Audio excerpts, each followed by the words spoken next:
Let's get corrupted. What is going on, everybody? It's your boy Joe with Meteoric Serpents coming back at you for another episode of the Colubrid Corruption Podcast. Guys, we have a great episode in store. I'm just going to say that right off the bat. MJ, he's here.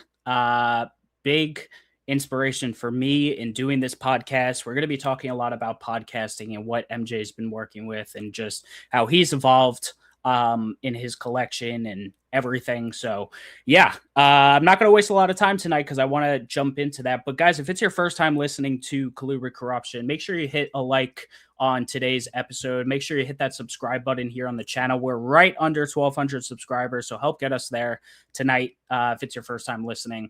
And I would greatly appreciate that. Drop a comment. Let us know what your favorite part of the episode was. I'm definitely looking forward to some feedback tonight. If you don't like listening here on YouTube, you could also check us out on all the major audio podcasting platforms like Apple, Spotify, Google Play, Amazon Music, YouTube Music, all that good stuff. And go on there, leave us a 5-star rating, drop a review, share it with your friends. Always helps out. Thanks, guys. You can check me out on all my social media platforms. It's pretty much at Meteoric Serpents everywhere. Those are in the description, but you can find it there. You can also find MJ's Instagrams down there if you don't already follow him. And go follow Talk Reptile Network as well on YouTube. Hit that subscribe on there.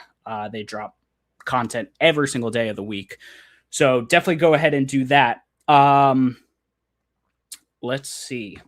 All right. If you are looking for a good place to donate money that's going on with colubrid conservation, you should definitely check out the CCR Conservation Fund. Dr. Loafman and his students are doing great work with colubrid conservation. Definitely go check it out. All the funds from the auction at Colubrid Fest, as well as any funds you donate on the site, are going directly to this project. So it's a great cause. And speaking of Colubrid Fest 2026, September 25th through 27th in Evansville, Indiana. Guys, don't miss out. I've been talking about it for the last few weeks since it got officially announced. I will be there. A bunch of the other past guests on the show will be there. It's a fantastic time. Please don't miss out. I'm looking forward to meeting even more people there and just looking forward to the weekend as a whole. So definitely go check that out. If you're looking for more out of the show, you should check out the first link in the description, which is the Meteoric Serpents Patreon /Colubrid Corruption. It gets you access to pre-recorded episodes that I do occasionally. First dibs on anything I produce, a lot of other cool perks, including a Discord group chat, a great group of people. I'm really just trying to build up this Colubrid community. So if you're wanting to support and wanting to be included in a community like that, come check it out. I'd really appreciate it. We just did our first giveaway, and Phil from Wellington Exotics won himself a cockseye, which is really cool. I'm going to be doing more of those this year. 100%, because I always want to give back to the Colubrid community 100%. So go check it out, find out more there. And if you have any questions, let me know. I did find a fix to our hashtag Colubrid Corruption of the Week. And honestly, just what I'm going to be doing instead of using the hashtag, I'm just finding cool Colubrid posts throughout my week, and I'm going to be sharing them here with you all. So this was my favorite of this week. Andrew Hughes just posted this few hours ago, and it's a pair of Dion's rat snakes. Super cool looking. When I saw this picture, I was like, that's it for this week. So perfect. So yeah, guys, just keep posting your cool Colubrid photos. I'll be choosing one per week. I'll be saving these as I go. I'm saving them in a little folder. So that's really what I'm doing. And shout out to Andrew, one of our Patreon members as well. So thanks for sharing this, Andrew. And yeah, just post your cool Colubrid pictures and videos and whatnot, and they'll have a chance of being featured. Let's see, what else am I missing tonight? I don't think much else. Quickly say what's up to the chat here. We have Amanda, one of the Patreon members, also part of the Trap Patreon. So thank you for being here, Amanda. 1776 Exotics, what is up? Thanks for tuning in tonight. We got our homie Villarino Reptiles. Emilio, thanks for being here. The Fishy Plumber, thanks for tuning in tonight. Got Adam from Ivory Colubrid Co., one of the OG Patreon members. Thank you for tuning in. Reptile Rejects, thank you for hanging out tonight. Chris from Copperhead Reptilia, thank you for being here. And Simon Pierre, thanks for tuning in tonight. Well, I think that's all we needed to get through tonight. I'm ready to get into this episode. I hope you guys are. And everyone, please welcome MJ. What's up, man? How are you? What up? Hey, dude, I'm so proud of you, man. Like, from the very first episode I ever seen you do, and I'm not gonna lie, when I do catch your episodes, it's either like you're already well out of your intro, but I haven't heard your intro in a long time, dude. And holy shit, dude, props. Like, you are so confident. Well, you know where I get it from. I know, but you can't teach that. Like, even okay, you could say what you want about what I do, but it's hard to teach what I do. You either gotta have it or you don't. You got it, buddy. And I'm dude, super stoked. I want to say shout out to everyone in the chats. I also want to say shout out to all your Patreon members. I really appreciate anyone who supports this guy, because you're definitely one of the realest ones, Joey D. You're doing something where this isn't a Colubrid podcast wasn't a popular thing. And I'll tell you what, it is now. It's picking up now, man. But you're one of the goats, dude. You've been passionately putting out content out there because you've been wanting to do it. And I'm so happy and honored to be on this show. But what I just heard on that intro, bro, super stoked. Let's go. I'm very excited, man. You brought the energy, man. So good for you. Let's do this. Hell yeah. Well, that means a lot, man. I've said it a bunch of times. You are a huge inspiration for this show. And like that, I've always said it. What you did made me want to bring a live Colubrid show to life here on YouTube. So I went ahead and did it. Obviously, as you can see, I took a lot of inspiration from you, but obviously we're different in our own ways and how we do things. But totally. Yeah, just super glad to have you here. This was definitely overdue, but glad I asked you. Yeah, man. Yeah, let's get to it, man. I'm super excited to be here. I want to say shout out to your catalog. You brought in people I've never even heard of before. You know what I mean? Yeah. But then there are people who've been a staple in this hobby. You brought on a lot of my good friends and people who I look up to. So, man, to be a part of that catalog means a lot. So excited to talk about whatever you want to talk about tonight, man. I told you I'm an open book, dude. So, yeah. Honestly, man, you've given your kind of like intro, how you got into things so many times. I think we're going to skip right. Yeah, I think we're going to skip right past that. What I want to kind of know is here like kind of the mentality behind your collection transitions. And when I say that, like, you've had different phases in your collection to get to where you are now, and I think you're like finally settled in that, like, this is what I really want. So I kind of want to hear like that journey almost of where your decision and your head was at there. We talked a little bit about my experiences with colubrids and like where I was at one point, right? And I talk about this on Trap Talk all the time, where like you come into this hobby and you just realize, like, if you want something that you see, you could get it. Like, it could come straight to your door. And so I came into this hobby with hardly any money, but that quickly grew into me making relationships to where, you know how this snake game is, bro. Like, eventually you get something, you might not need it, you flip it and you make money off of it. And like, I remember going from just 1 or 2 ball pythons to now I had 8 in a closet. And then next thing you know, when me and Lily met and we moved out and got our own place, I had a studio separated from the house where I could just do whatever the hell I wanted. And once I got that room, dude, I figured out whatever I had to do to get whatever the hell I wanted to get. And it all started with my relationships that I was building in this hobby. Rest in peace, Forrest Fanning, dude. I'll never get tired talking about this guy because he was the one that kind of imprinted like, dude, have you seen this before? Like, have you ever worked with this? And it just made me realize, like, what? Like, holy cow, you know? And it went from emeralds, chondros, and then just colubrids, and then just really insane monitors. And so, meeting someone like Forrest and meeting other people who just had insane collections, it just made me visualize, like, holy cow, this is the world that these people are living in. And so I went from, okay, now I have all this space. I'm getting ideas of how people house certain things. And when I found out that, and again, I'm not trying to preach anyone doing this, but dude, it is what it is. And there's nothing wrong with tubs. Like, some people learn how to establish stuff in tubs, and Forrest had a bunch of chondros in like Target tubs.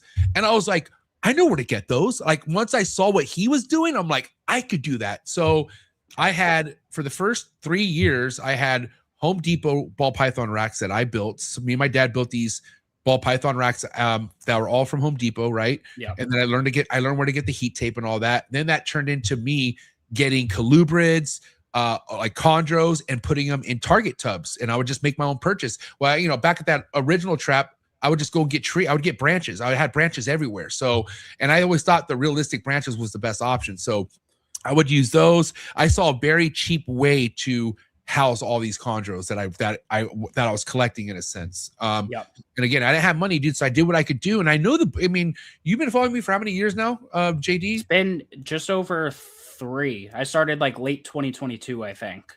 Were you following me when I had the alpacas or no? Yes. Okay. Yeah. So in that era, right, like I was just learning like how to keep the animals to their best ability. And if you go back to those days, look how beautiful my animals were. Like I was raising some beautiful looking chondros that not always came in looking good, but I figured out how to get them going, and they did perfectly fine in a target tub. And then I was getting them to breed in a target tub and stuff like that. But as I was growing, I realized like this is cool, but I don't want to, like, you know, I'm not trying to just be a target tub guy. You know what I mean? I started evolving, but at that time, bro, like I had so much stuff. Let's see. So 3 years ago would be 2023. So I would say if we could even go back even further, 2020 is when I had a lot. I had over 200 ball pythons. I had over 8 species of colubrids and like a lot of pairs. And then I had my white lips. I had about 8 white lips.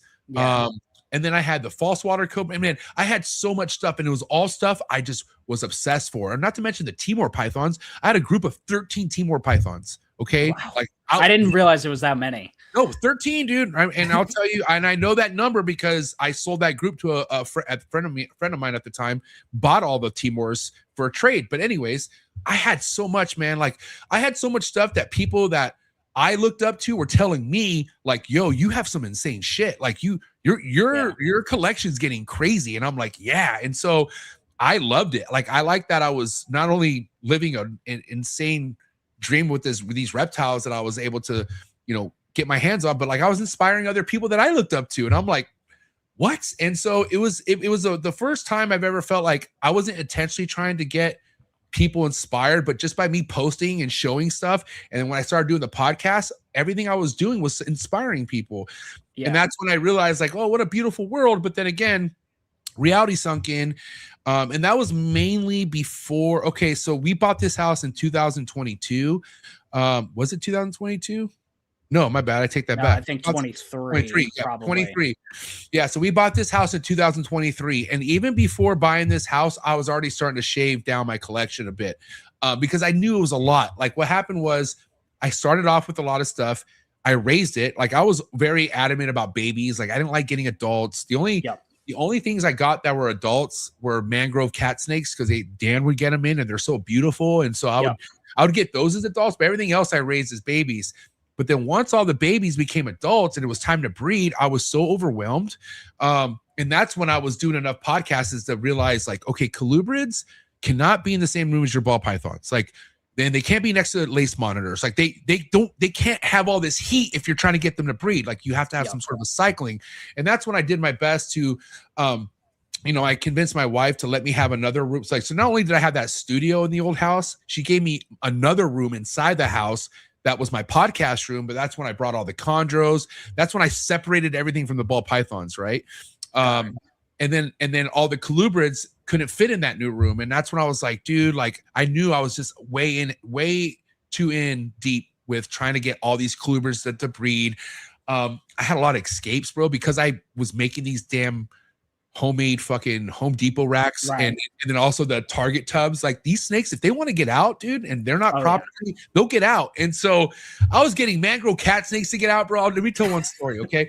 So I think I remember this, but go. Story's nuts. And I don't even think Lily knew this until like 2 years later that what actually happened. But anyway, so as I was lowering my collection of colubrids, I kept the mangrove cat snakes because I was obsessed with them. So I put those inside that podcast room of mine, but they were good at opening the glass. And so I'll never get one night, me and Lily went out for dinner. It was some celebration or something, but we came home, we're pretty saucy, right? We're like, oh, and I was like, I want to smoke. She's like, I want to smoke too. So we're just blah, blah, blah. We're walking in my room. I open up my podcast, flick the light on. I'm like packing a bowl, and I look at Lily. She's standing by the door, and there's a freaking 8-foot mangrove cat snake perched on top of the top of the door, just like ready to pounce on her. She literally down like this, like you know how they so it's like literally going like this over her head. And I'm like, Lily, you need to come over here. She's like, what? I'm like, dude, just walk over here. Like, just walk straight and go to the left. And she's like, what? And so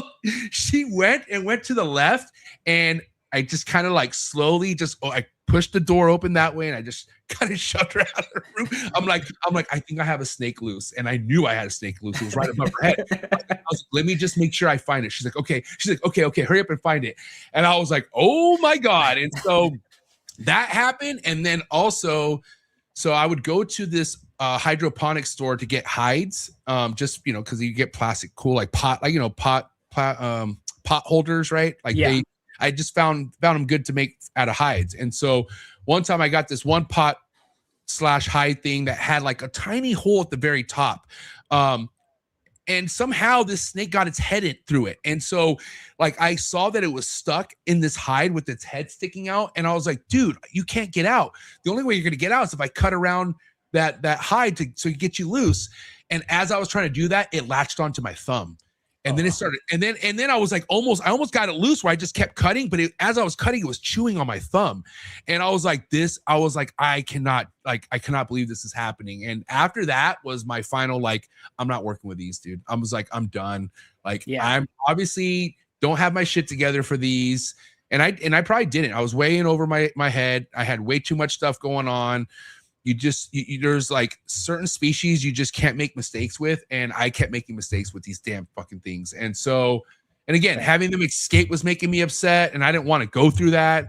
And so I learned my lesson, dude. Once I dialed down and like, started loosening up the room as far as like space, like I started realizing, all right, I need to stop being so cheap with my enclosures. And I think at that time, that's when I got picked up sponsorship wise with Focus Cube Habitat, and they were the ones who, like, obviously I paid for a lot of my stuff, but they hooked me up. Right. They got me started, and that's when I was like, you know what, like if I'm gonna do something, I'm gonna do it right. And so the good thing about going for so many animals and realizing I'm way too ahead of myself, my mentality is like, dude, you need to focus on what really drives you to that excitement point. Absolutely. And just do the best with it. And I was like, you don't have to. It's not about getting as much as you can get. Like I had that mentality then. I'm like, dude, I need to just, like, it was like Pokemon, like, let me get them all. Like, I got, it's that typical new keeper mentality where Absolutely. you feel like there's a rush, but even back then I felt like it was even more of a rush because I was so tight with this importer who would just hook me up. And I always felt like, man, this connection might not be here at some point. So was that, and I know who it is. Was that just Chondros, or were you getting other stuff from him everything? as well? No, I was getting my white. Okay. I got all my Timors from this guy. Okay. He's the reason, Joe Switowski is the reason why I was able to get all my Timors, because of him. And dude, he would even front them to me. He'd be like, yo, like I would tell him, like, dude, I want that so bad. He's like, yeah, they're like 1,800 each. I'm like, I don't have that. He's like, can you have it in like 30 days? I'm like, yeah. He's like, all right, I'll just send them to you. So he would just send me shit. And I'm like, and like, dude, some of the stuff I'm like, dude, how am I going to pay for this? And I would figure it out somehow. I would somehow, like, and again, like, I'm not going to lie, man, there are some behaviors that I wish I didn't do growing up. Like I've done, I hate to admit, but I've done like, certain situations dirty where I didn't pay back somebody, and I just knew I did not want to be that in this hobby. Like I knew like this guy trusted me enough to send me this stuff, like, and you love this so much, why would you fuck it up by not making it right? And so right.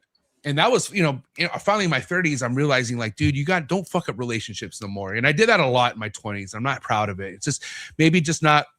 Again, I sold a lot of drugs when I was in my 20s. I didn't trust anybody. I would get taken advantage of, so I would do people back. So I had that mentality, was like dog eat dog. Like you know what I mean? Like I'm willing to do whatever I got to do type of shit. But the reptile world just made all that go away. Like I felt like, oh wow, like these aren't people who are going to steal from me, or I don't have to, like, like these are people I really, really, really want to learn from. And so yeah, dude, you know, Joseph Tolsky, even though unfortunately he did a lot of other people wrong and I had no choice but to cut ties, he put me on, which was only because of Forrest, bro. Forrest was the reason why Joe really confided in me, because he didn't have many friends, but him and Forrest were like this, and me and Forrest like this. And so we all just kind of got along. And so, but yeah, he really fucking, but again, dude, not always good to have a friend like that, because he put so many animals in my collection. And to the point where I fucked around and found out, dude, I had to learn the hard way in some areas, which again, that's why sometimes the way I preach, I'm only coming from experience, man. Like anytime I'm going off about like, take your time, like it's not a race, that's because I did all that. And it's like, it's not fun. And there's a lot of animals I wish I had, and you know, but it is what it is. And I'm not complaining about what I have now, but you know, I wish I would have moved a little bit, you know, smarter, but I've learned a lot too. That's why it's like, you know, okay, the one thing about jumping in to deep waters with the sharks is you learn how to swim pretty quick. You know what I mean? And I do agree. I do agree. Like even mistakes you make in this hobby, like you can correct them, but it could set you back, unfortunately, like a little bit more than you would have been if you just did the right thing first. Yeah. I am curious, but like before we get into some other stuff with you, because you mentioned you had quite a few colubrid species. I want to know, besides like the Boega and the falsies, what were some of the other stuff you were keeping, and where did you see them that made you like want to get into them? So, I mean, I would say the false water cobra was the first colubrid I ever got. Okay. And then with that story is I got that from a friend of mine who was putting me on with the ball pythons. He came to me one day. He's like, dude, you got to check these out. I'm like, what are they? He's like, well, that's a visual hypo, and this is a het hypo. And I was like, what? And he's like, trust me. He's like, in like 4 years, if you breed these, he's like, you can make super hypos, and you can make like stuff that's like, and I'm like, he's telling me this stuff. I'm like, okay. And he's like, have them. I'm like, okay. And so I raised them up, and they were, dude, man, those snakes, dude, like, talk about a Timu cobra, like totally. Yeah. That thing is so close to like cobra behavior without being a cobra. Like it's legit a false cobra, but it could damn near fool somebody who doesn't know better. And so, but yeah, man, that's what kind of sparked it all. And then the nigrosips, the Boega nigrosips. Did I say that right? The red ones with the green heads. That was the next one from there. And then I would get I got an Exantic mangrove cat snake, the Dendrophila. And I was like obsessing over, man. But those were the ones I really liked. I didn't really venture into like kings or milk snakes. I would actually make fun of milk snakes, to be honest. Yeah. Because I thought like I had such superior colubrids. I'm like, why the fuck do I want a milk snake? Or like, why would I want such a weenie colubrid where these colubrids would just eat them to pieces? You know what I mean? So I always thought I had the toughest, baddest colubrids, and I did, man. I had some. Cool. I even had the what was the species that were all black? The Boega that's black. What's that species name? Oh my god, I'm brain farting right now. Whoever knows in the chats, I'll give you free. I'm bad with the Boega, but yeah. But that was, I would say, like that it was all my colubrid. I had, I think 5 or 6 different species of Boega. I had yeah. It was all mainly Boega and the false water cobras. Those are the only two I kept. Yeah. Okay. Cool. Yeah, they're super awesome. I wish people. Well, I know there's a lot of like legality things around Boega, but it's cool to see more people start to work with them. Obviously, you know, you're good buddies with Patrick. He's doing great work with them. So, yeah. Sulawesi, yeah, there you go. Shout out to the homie Marcus. Sulawesi, yeah, those are badass. Those. Man, I had a pair of those. I think, and then one escaped and died in my walls. Jesus, hate to even admit that, but yeah, I found it. I had the way my trap was like, if you go through the wall, if you go through a certain part of the room, I had a storage unit that was right connected, and this fucking Boega got out and was missing for like 3 months. And on the hottest day of the year, I'm like, I forget what I was doing in the storage room, and I found it crisp like a fucking piece of jerky, dude, like dead right there, and I was so sad. Oh, I was so sad. And then when that happened, I was like, I sold the other one. I was like, I was too heartbroken. But yeah, Sulawesi. Yeah, the Gemicincta. That's what I thought it was. I wasn't sure, but yeah. Okay. But yeah. Anyway, so that's mainly all I was really obsessed about. I didn't care too much about the other colubrids, dude. I really Gotcha. didn't. Like I saw tiger rat snakes. Like when I went to go visit Steven, he showed me Yep. all these colubrids that were also really intense. The what's the other one? It's like a higher anaboega. Oh my god, it's with man. There was a line of them from Russia that came.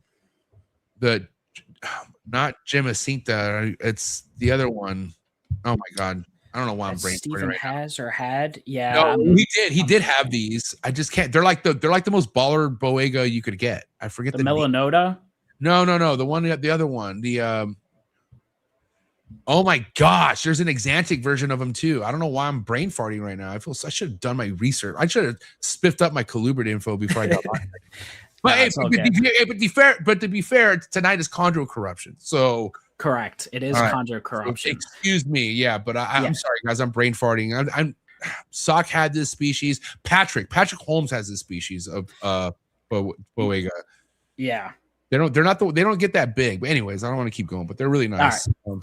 Yeah, no, it's fine. But yeah, after a lot of trial and tribulations with you, I had the pleasure of being able to watch you go 70 for 70 this past year, Mr. 2025 Chondro Breeder of the Year, at least in my book. Thanks, man. Wow, awesome. Yeah, I love it. So, you went through a lot, and you've talked about it before, to finally get like all that success in one full year. And I hope, I wish you the most success in 2026 as well. But like, how did it really finally feel for all like the pieces to finally connect on everything? Yeah, dude, man. So I'll tell you what, like it definitely all came at once, and I'm okay with that. I really am, just because I knew it was coming. Like I knew you're going to get all these fucking things to go at some point, right? Especially because I kept figuring out where I was fucking up. And so the thing is, it's like with the amount of luck I was having, I was just at a point where I'm like, just give me one good clutch. Like let me get to one good clutch to establish so I could just roll from there. And I did get that in 2024. 2024. You had fish in 24, right? Yeah. So yeah, let's talk about 2024 real quick. So 2024, Mimi, the girl I've had from the beginning, she gave me a clutch. 17 slugs, but one good egg. Okay, so I got that one good egg with fucking very minimal hope, if no hope, and put it in the incubator. I remember not even checking it. I remember just like I think a month went by, and I'm like, I looked at it, I'm like, holy shit, that's a nice looking egg. That egg is still white. And I was so impressed. And then the next 10 days, of course, day 40 is when you start seeing denting, and I saw denting, and I'm like, huh. I was like, that's interesting. Still in my head, I'm like, it's gonna be formed dead. It's just gonna be dead in the egg. Like that's all I told myself. Because also too, like I had not figured out my incubation method yet. I wasn't locked in yet, so I was kind of just wanting anything, whatever I can get. So sure enough, as Fish is cooking in the incubator. Actually, no, he had already came out. So yeah, Fish went the distance, right? Fish was my high yellow red neo Biac. That's actually there he is right there. Okay, so that was a red neonate that came out the egg, and it was kind of small too. And I was kind of like, wow, like it made it. And so, but dude, it ate and fucking took off, and I was so happy. And then so I had that success, right? And again, one egg, I'm like, yeah, just my luck. Like I did get success off one egg. I still, kind of basing off one egg isn't enough confidence to be like, I'm doing something right. So I was just like waiting for that next clutch. And then sure enough, my Numford Island ovulated about 6 months after I got Fish. And so she gave me 15 beautiful eggs. And what was crazy is she's one of my smaller Biacs. And so I was kind of like, and Numford Biac's the same, just in case anyone's wondering, but I was just like, wow, like this girl gave me 15 beautiful fucking eggs. And so I did the exact same thing, right? Whatever I did for Fish, I did the exact same thing for all these eggs, right? And sure enough, 30 days deep, I look, all the eggs look perfect. I'm like, oh shit. So I'm kind of like, and anyone who knows me, I get overly excited. I speak way too much. Like I do everything you shouldn't do, but again, I can't help how I am. So It's hard not to, man. I own it. Like, I get it. I try to be cool. Like, yeah, I'm not excited. No, I am excited. I'm so fucking excited. And so I saw like the eggs look good. And then here comes day 40. I did my thing again, lowered the temps. And then sure enough, day 52, I get the pip. And dude, holy shit. Can you pull up my Instagram real quick? Yep.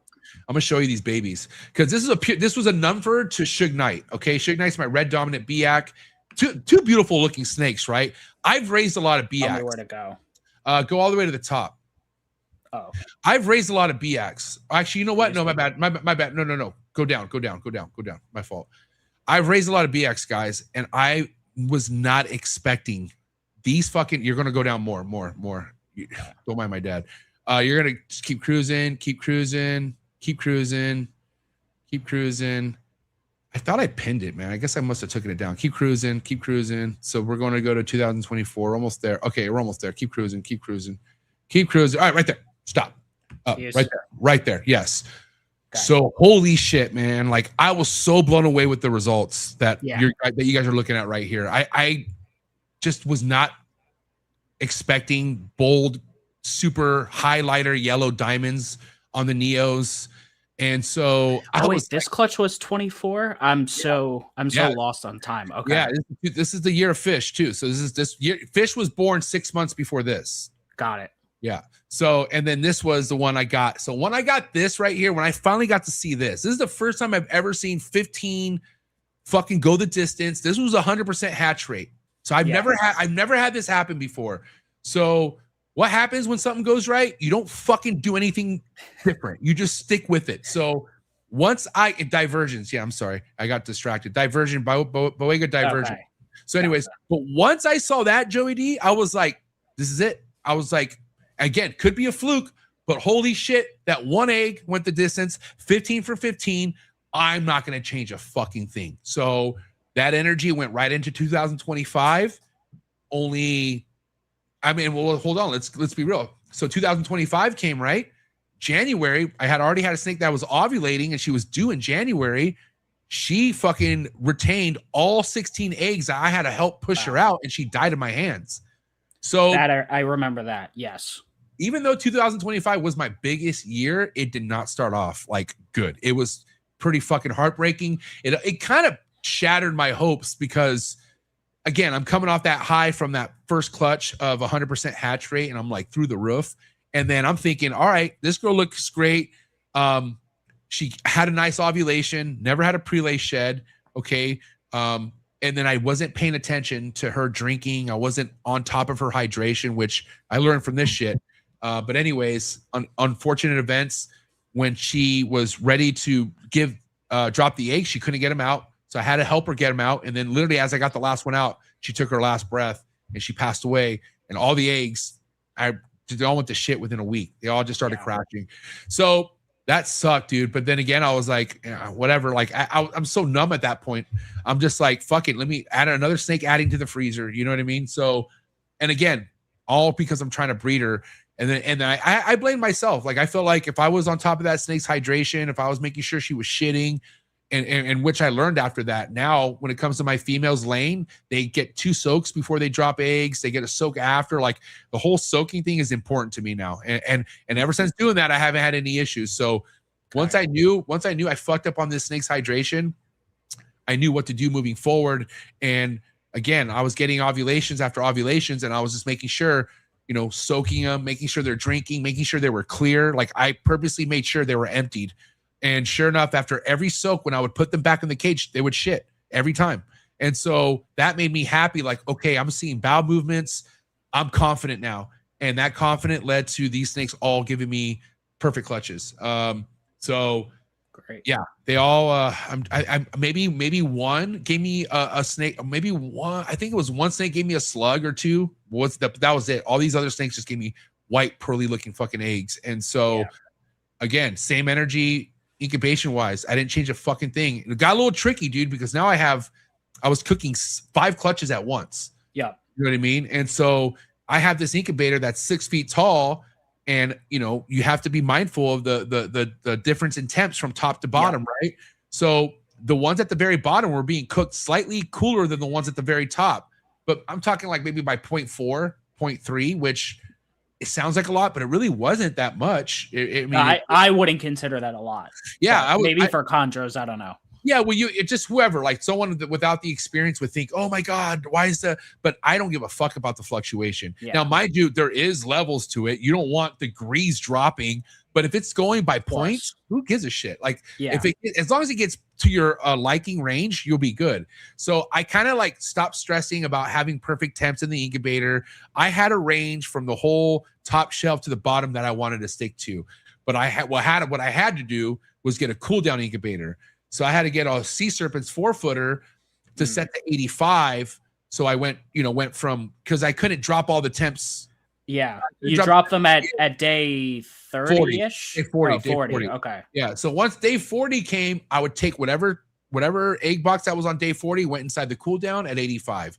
And so it just worked out where the timing was like I remember the first clutch was hatching out as I needed space for number 6 to go in there. So it was just perfect timing. Actually, no, I take that back. Number 6 was by itself, so it could just stay in there anyway. So that's what I did. So I had 5 in the Sea Serpents, and then I had number 6 cooking right there. So anyways, yeah, dude, again, just having that confidence that, all right, dude, your incubation method works because you're getting the results. So just roll with it again. And sure enough, I did, dude. And I told myself, I was like, these are all going to hatch. Like they're all going to hatch. And there were some eggs, bro, where they were entangled in their umbilicus. And I stepped in right away. Like I didn't give a shit. I went right in there. Once I saw they were struggling, dude, I fucking went in there, pulled them out of the egg, untangled them, and put them back in the egg if I could. And if I couldn't put them back in the egg, I would put them in a 3-ounce deli cup. Smack them right in the middle. And they would, dude, some of them would stay in there for like a week and a half, but they would eventually come out and they would just go. And so, yeah, dude, 70 for 70, bro. Now mind you, dude, I had a couple roll for no reason. I think I remember the first one that rolled on me was the little tiny runt, one of the ones that was literally on its last breath. I untangled this thing as it was like literally like as it was like last breath in it. I untangled it and it came back to life in my hands. Like it was pretty neat. Like I was like, wow, like you're alive. But every day I was expecting this thing to roll the next day. And sure enough, it went all the way to about 2 months. Like it finally it took its first meal and then it just rolled right after that. So, and then after that one, I eventually got, man, it took about 15 meals until I actually saw my first prolapse. Because out of the 70, dude, which again, it wasn't really the feeding I was concerned about. Like I had confidence about getting these things to eat.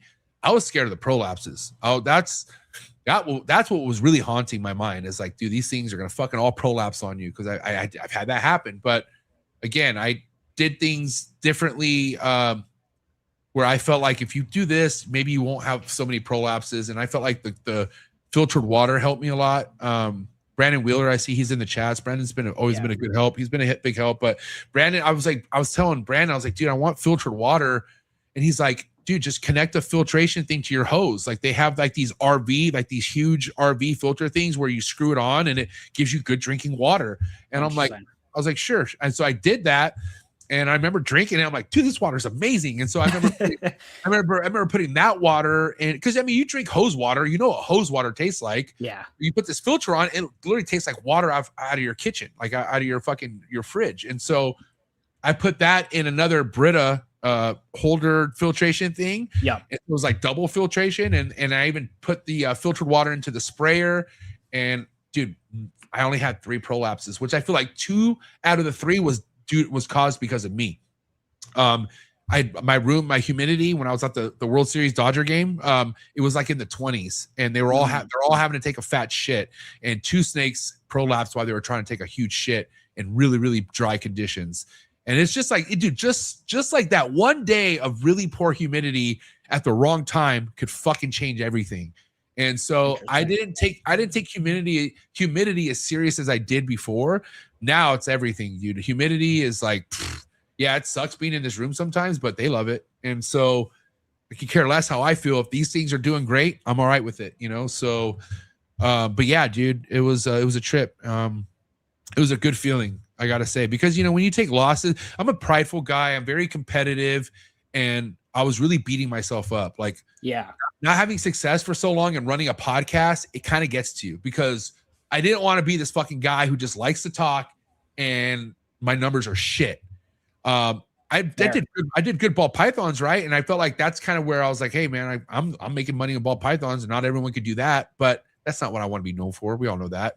So Right. I was waiting for my time with the chondros, and it came, dude. It finally came, and it's gone. It's in the past now. Like we're in a new year, and my mentality, dude, is like I'm not on that high no more. I wrote it pretty thick. I'm not gonna lie. Yeah.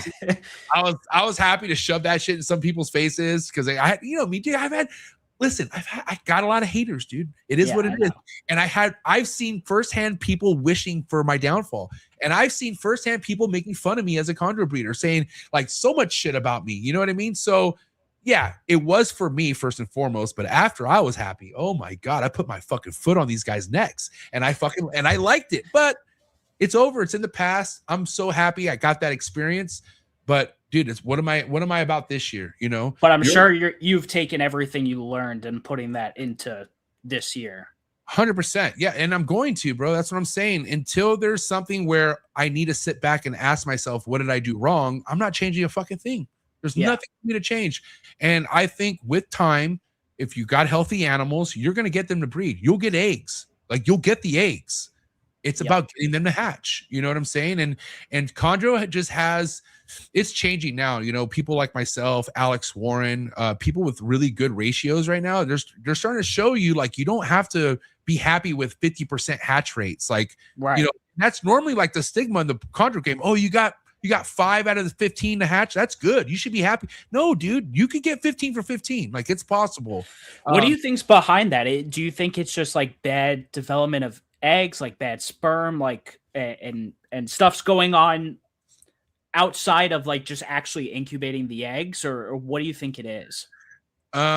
I mean, dude, it just, if you get healthy eggs and they're not making it, that is your incubator. Like you are not doing something right. You need to look at your egg box. You got to look at your substrate. What are you doing? Okay. And then you need to figure out what other options there are. I did everything as far as water substrate, perlite, vermiculite. Did I say that right? Vermiculite. Yeah, yeah, you got it. You got Dang, dude. I'm so proud of myself on that one. So you guys know. But I've tried it all, bro. And I found out like perlite is where it's at for me. A lot of perlite, pretty saturated in water with a layer, a nice layer of dry on top. Then I put the fuser, the light fusers right on top of that with the eggs. And that's it. Set and forget it, dude. Now, mind you, like I'm very big on having a huge humidity ambient temperature in the incubator. Like I want my ambient humidity to be like in 80s. But also like you don't want dripping, like you don't, so it's like you have to find this happy medium where the humidity is high but your egg box isn't saturated with water. So I put holes from the very beginning in all my egg boxes now, not a lot, but one on each side, and I run good humidity in the incubator at all times. So yeah, I mean, I felt like dude, if you're getting the eggs but you're only getting half to hatch out, look into your fucking incubation methods. Like you're not doing something right. And then also, dude, again, if you're getting them to the point of like day 52, day 53, and they're dead in the egg, they're fucking dying because of heat. They're too hot. Turn it down. Like people are so scared to drop the temps. And I'm like, why? Like, do it. You're going to have to, because the temperature in that egg increases more than people think. Yes. And it can happen at a time where all this heat is now increasing in the egg box, and certain eggs don't always take that well. Some snakes, they heat exhaustion. They get too tired and they die in the egg. And so that's what was happening to me a lot. I had beautiful looking eggs up to the final days, and I'm like, why is it wet? What is going on? Cut it open, fully formed, dead in the egg. And that was my norm leading up to 2024. And so it killed me, because I'm like, dude, how am I getting this close and they're fucking fully formed dead? And I never dropped the temps. I was so scared about dropping the temps a certain temperature. But now, fuck that, dude. I run 87.1 on day 40, 85. I don't fuck around. Straight to 85. Yeah, I find it really interesting to see how like the different segments of the hobby treat incubation temperatures, like Yeah. because you have like one hand where it's like the colubrid guys, and granted, these species don't need to be kept as warm incubating, or else you'll literally kill everything. But like people are like, I throw it on the shelf, whatever the temperature is, it goes with the room, and that's it. And some of those colubrids, it's more than fine. But even these chondros, I feel like that 87 even just seems warm. And even like people incubating ball pythons at like 90, straight cooking at 90 the whole way, I'm just like, Yeah. they don't need to be. I've never cooked mine that warm, but like they just don't need to be that warm. It's just it's unrealistic, because like if you think about it, where eggs, they're not going to be in direct sunlight where they're getting full on heat. They're going to be in some type of nest or burrow, whatever. Like, so yeah, I do think that's a huge issue of people like overcooking things. I mean, not only in the incubation department, just keeping in general, bro. Motherfuckers keep things way too hot. And I'm like, and I don't care what species it is. If it's nighttime and 86 in their enclosure, what the fuck? Why is it 86 in their enclosure? Like they like to get warm and they like to cool down. Like I'm talking about all reptile species for the most part. Everything, not everything basks, but everything has a gradient, right? And you need gradients is everything. When you just have something in one motion 24/7. Now, mind you, babies, I feel like I keep consistent. Like when it comes to my babies, like my chondro babies, 84 in the back, and then my room gets whatever my room gets, which I mainly run ambient my entire room. None of these panels really turn on. The panels turn on maybe for a little bit, but my room naturally gets to 81 by like 10 o'clock in the morning on its own. Like that's what the door's shut. I have a couple fans, but if I don't air anything out, leave this room what it is, it gets to about 81 to about 83 peak during the day. And for me, that's perfect. I was like, all my males don't have heat. None of my males have heat. The only thing that have heat in my room are my females. And so, and mind you too, I love how my males look. My males, dude, my room right now is dropping down to like 72, 71 in the morning. And then right now it's my AC's on right now. It's 80, 82 right now, still where they're at, but by the time I walk in here at 4 a.m. in the morning, it's 71. Right. And that's just natural. You don't have like systems going.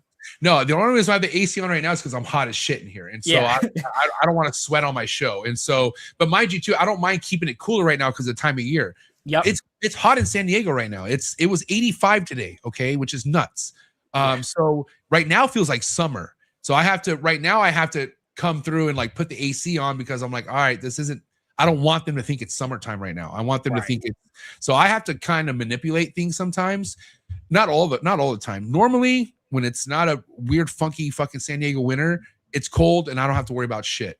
But it's San Diego and we get weird, and I'm not complaining. I love this weather. Don't get me wrong.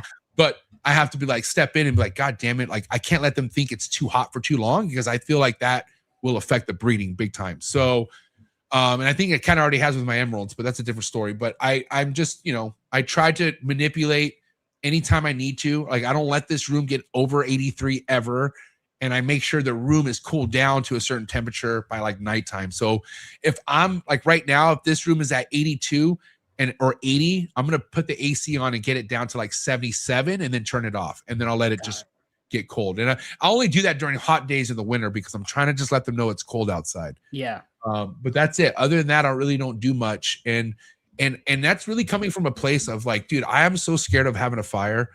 Like that's one of my biggest fears. I have dreams of it. I hate it. I dream of fires sometimes. And so what better way to eliminate risk by having a fire by not doing as much heat? Yep. And people don't realize they could do that. Like, dude, racks with blaring heat on every level, dude, you might not need to do all that. I'm just saying.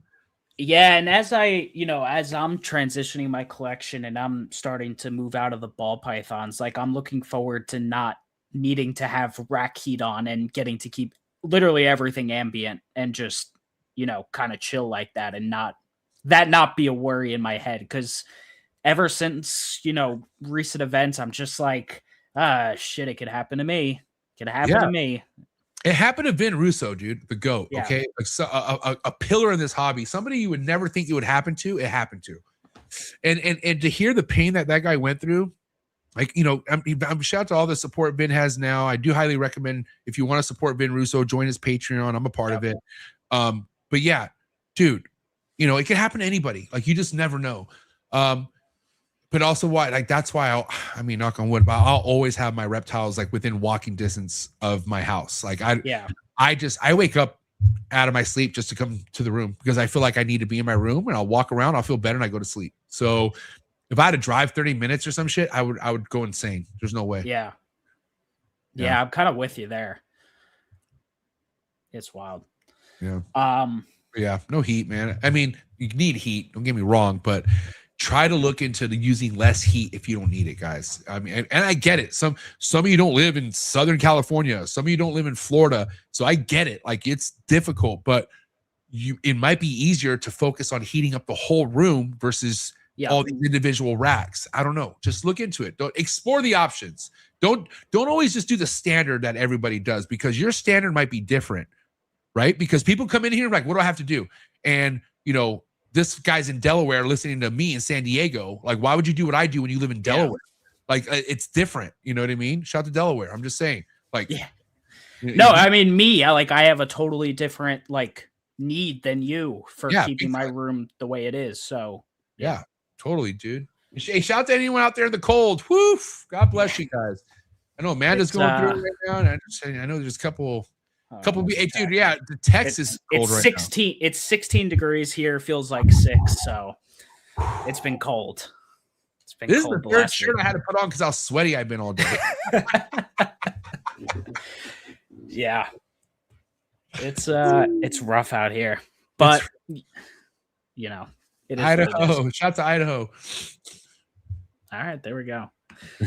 All right, man. I want to get into, because we are both podcasters, so I feel the need to talk about it. The transition to the network. Trap Talk was the Trap Talk Reptile podcast, and I was a listener back in, I started, I believe it was like fall 2022. You had a few shows per week, which then I guess sometime because I've been doing this for 2 years. So sometime in 2024, you started the network. I think it was shortly after I started Colubrid Corruption.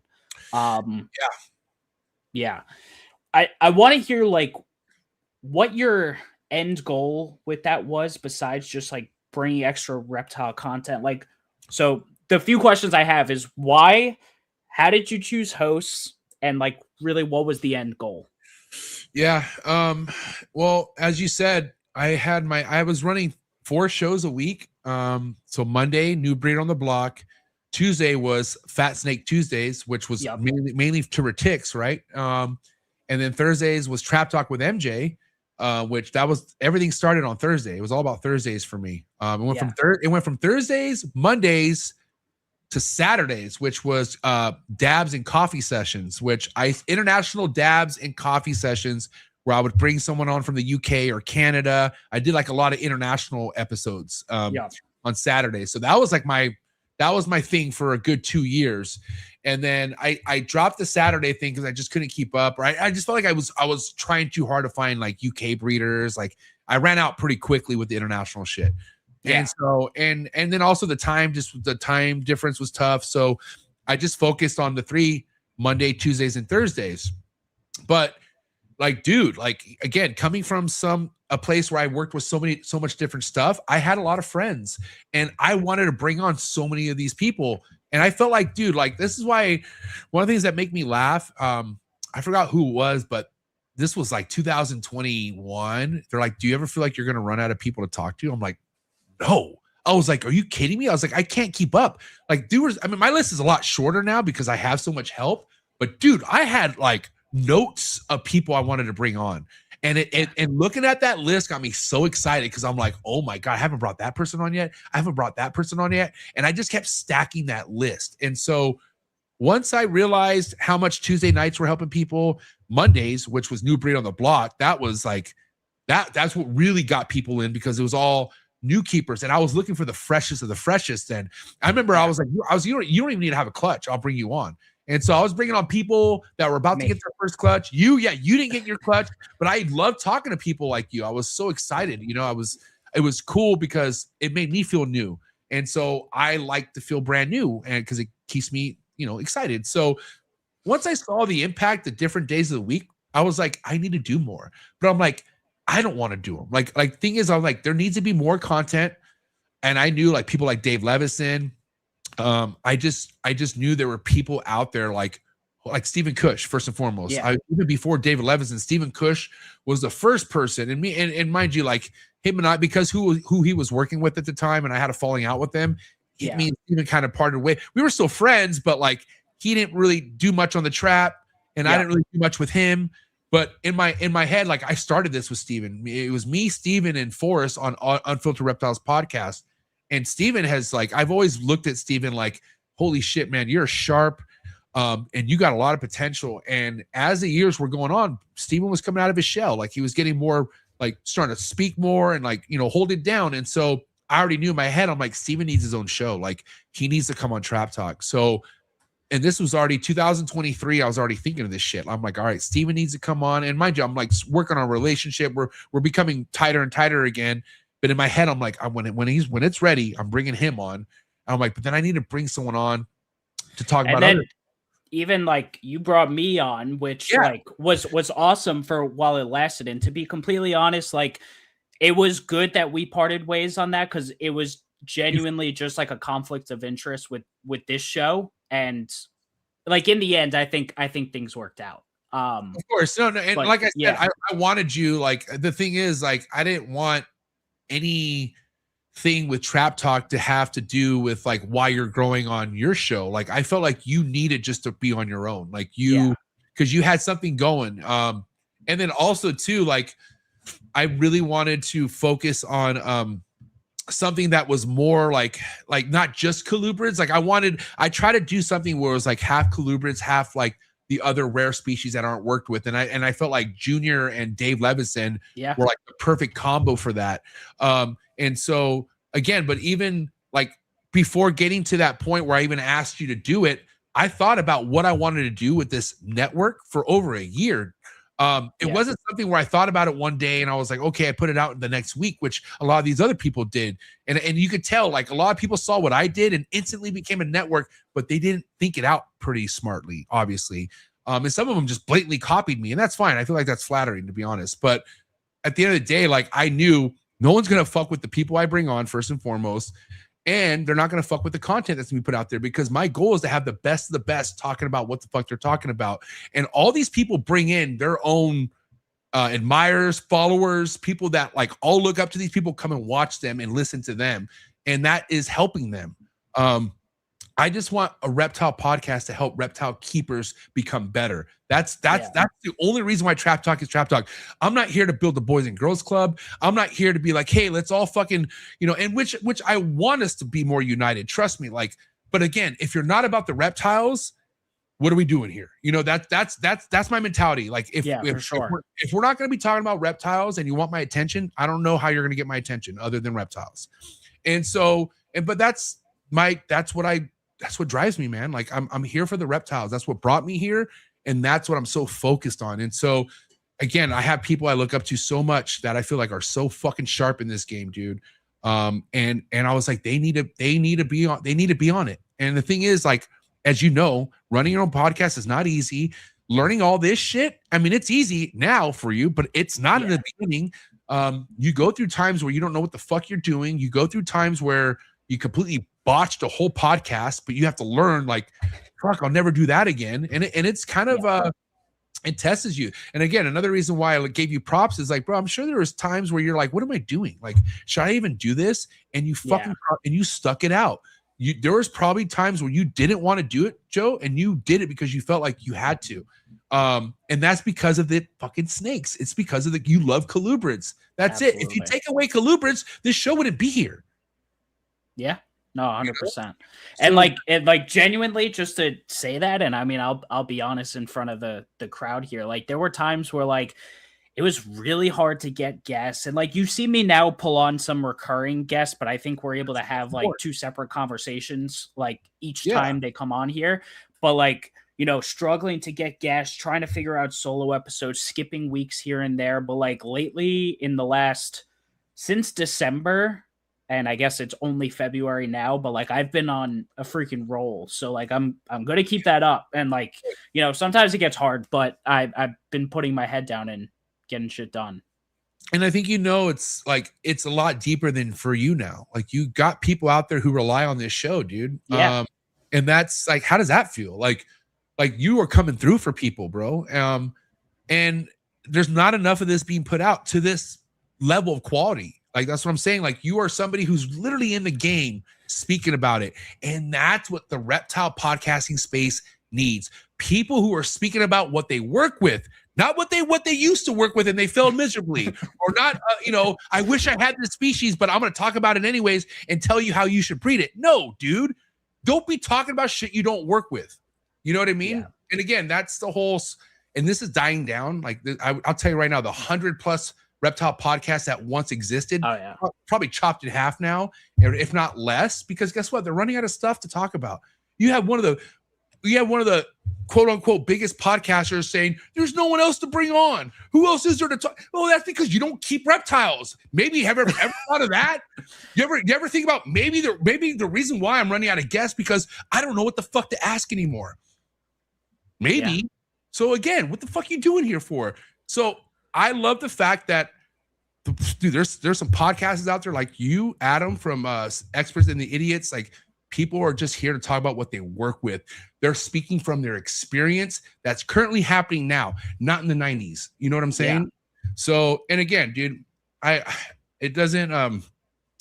learning is everything. And I think that's another reason why I feel like you take this serious, Joe, because you know the knowledge you're getting. Like you are learning a lot of stuff, and you're tapping into with some amazing people, bro. The Colubrid Fest, you being a part of that.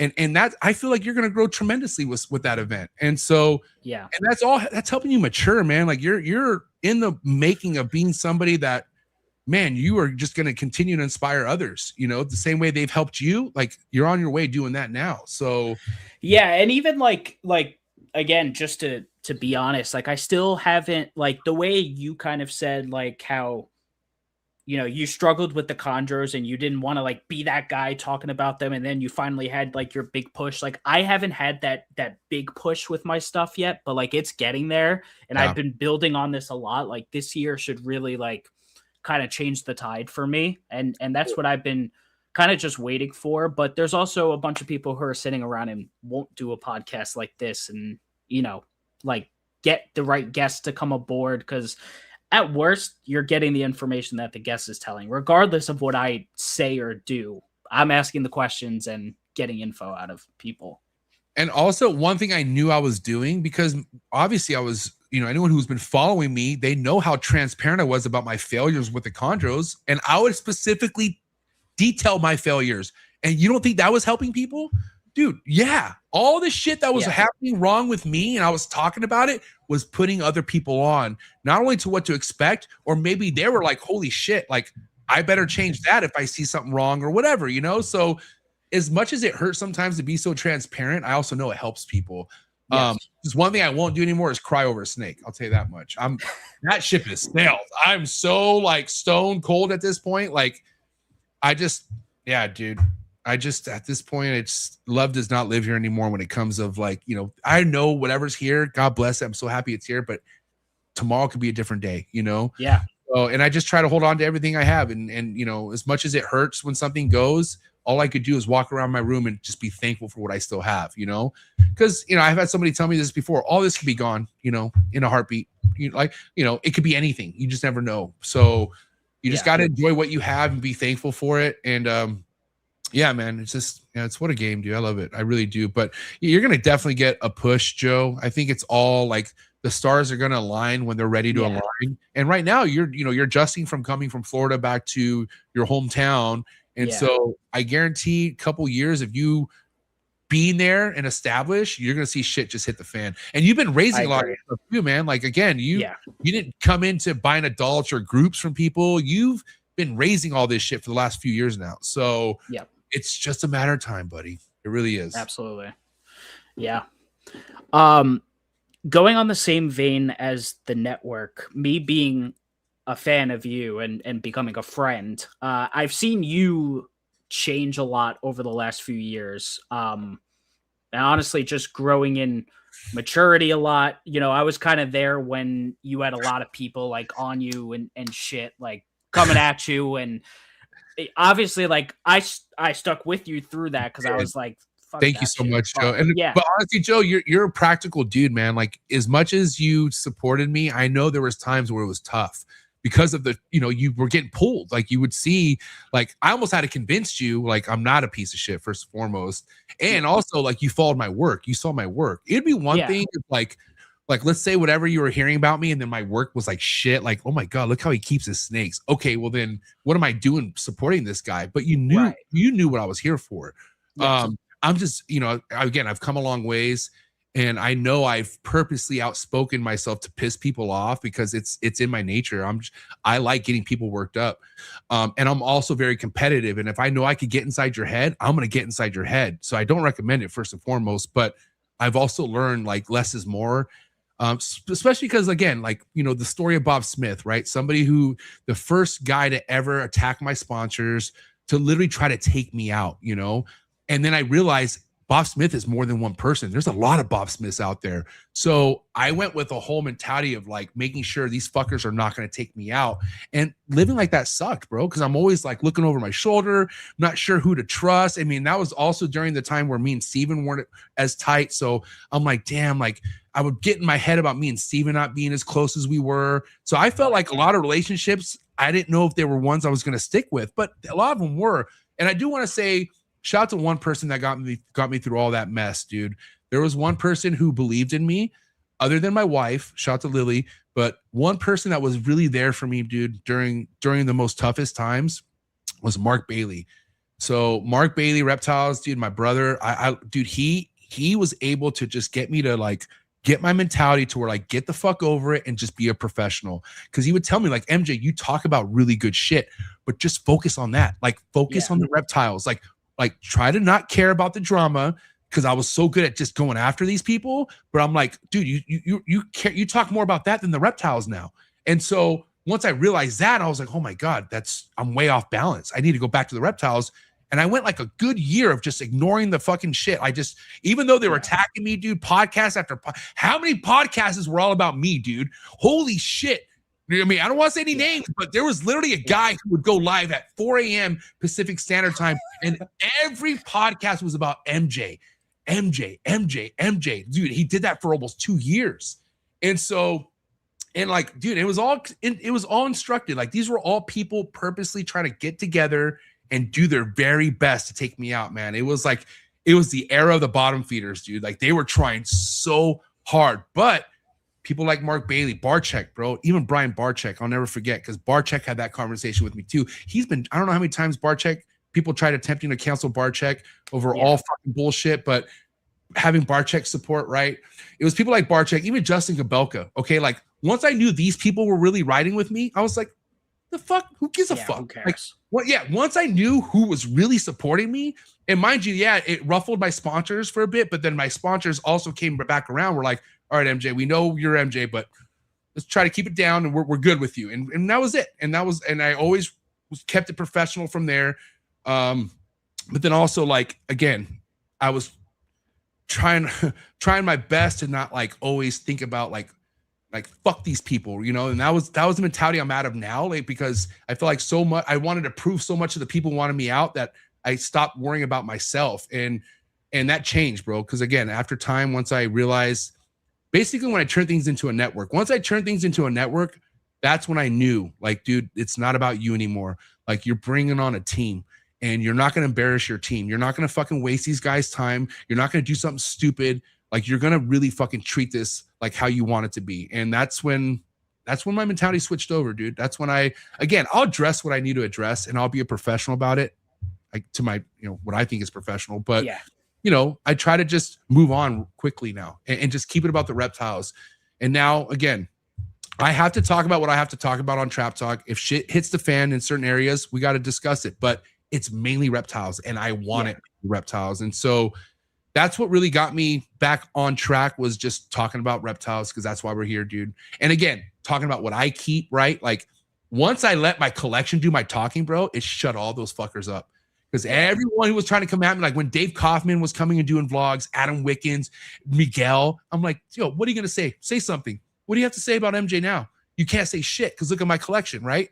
And that's when I realized, dude, you don't need to talk so much shit. Just keep posting your collection. Just keep posting your collection.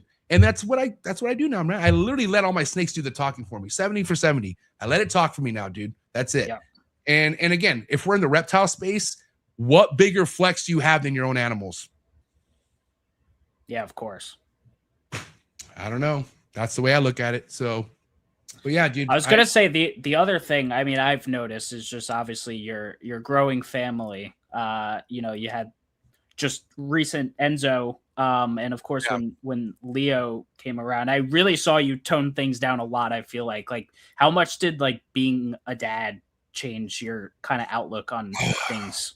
Man, everything. And it still reminds me how I have a lot more to change. Like I'm definitely a work in progress. I feel like I'm going to be one of those individuals. And I think this is everyone in life, but I'm always going to be working on something.